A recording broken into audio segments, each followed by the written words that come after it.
Hello, my name is Michael Dooley, Director of Fixed Operations here at Dayton Toyota. We've relocated our waiting area to the service drive to practice social distancing in an open-air environment. Our service advisors are wearing gloves and practicing social distancing by keeping customers 6 feet from their desks. Our valets are adding seat covers, steering wheel covers, and floor mats to all customers' vehicles before they go in the shop to be worked on. We're sanitizing all doorknobs, bathrooms, and hard surfaces every 2 hours.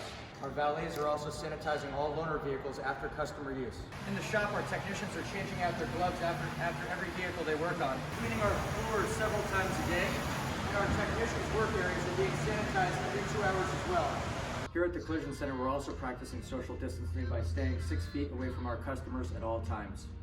The Collision Center, as well as the service department, are offering a free pickup and delivery service within a 10-mile radius for all of our customers. For those who qualify, we are offering 0% financing for their service and collision work.